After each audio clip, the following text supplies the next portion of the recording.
Olwaleero abakulembeze mu disitulikiti y'e Wakiso balambudde emirimu gya gavumenti egy'enjawulo egikolebwa mu disitulikiti eno nga bano babadde bakulembeddwa omubaka wa disitulikiti y'e Wakiso Betty Naluyima era ssentebe w'akakiiko k'obutonde bw'ensi awamu n'akulira entobazi mu disitulikiti eno Esawu Mpoza.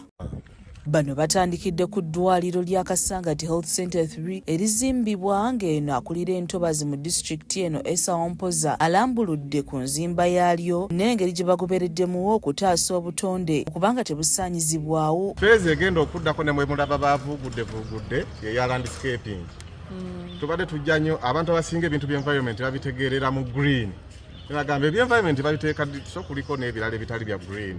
Naye kakati fezi egenda okuddako tulakita nga bwe mulaba etandise okugradinga ye fezi egenda okuddako. Ono annyonnyodde ku bungi bw'amalwaliro agali ku mutendera guno agali mu kuzimbibwa wansi w'enkola ya Greater Kampala Metropolitan Urban Development. Uganda yonna ne Wakiso eyinako facilities bbiri.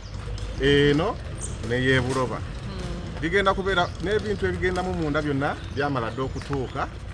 So lizimbibwa era liri mu final stages of completion. Oluvudde wano boolekedde mu kibira kya Nnomve mu Kikuba Mpanga mu town council y'e Kakiri gye basanze abantu nga bayiikula amayinja ku ttaka ly'ekibira nga yonna wajjudde empompogoma ekissa obulamu bw'abatuuze abawangaalira mu kitundu kino mu matigga.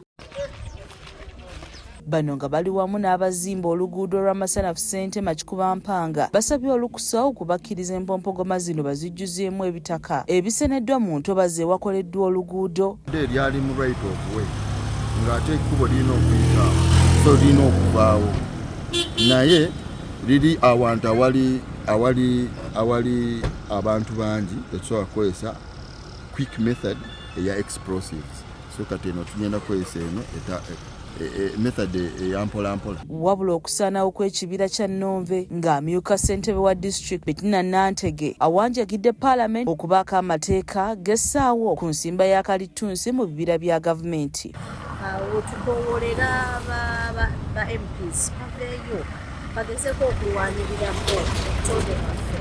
At least tusalewo tugambe nti eno session bweti ne bweti mu district gye tusimbamu kalitunsi takkirizibwa kusimbwa buli wamu n'esanga tunatuyambako okusobola okukozesa obutonde.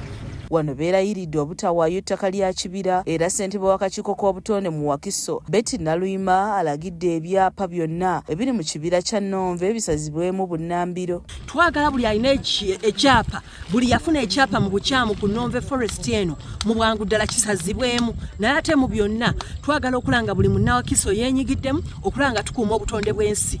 Naluyima alambuludde ku tteeka kye ligamba ku ttaka ly'ekibira kyagamba nti abo bonna abaagala okulikozesa kye bateekeddwa okugoberera. Wanga waliwo omuntu yenna alina ayagala okutwala ebibira bya Wakiso etteeka nga bwe ligamba ayanguwe mangu otuwa ettaka eddala ffe tugenda kwenyigiramu tuyambeko mu kusimba ekibira era tujja kwanguyirwa ffenna tusigaleyo nga tuli basanyufu naye mu byonna omuntu yenna ayagala okutwala ebibira bya Wakiso ng'etteeka bwe ligamba ayanguwe okutuwaamu ettaka eddala eryenkanankana n'ettaka eryo ly'ayagala okutwala. Kizza Peter yakusakidde emboozi eno ku lwa KSTV agaleero.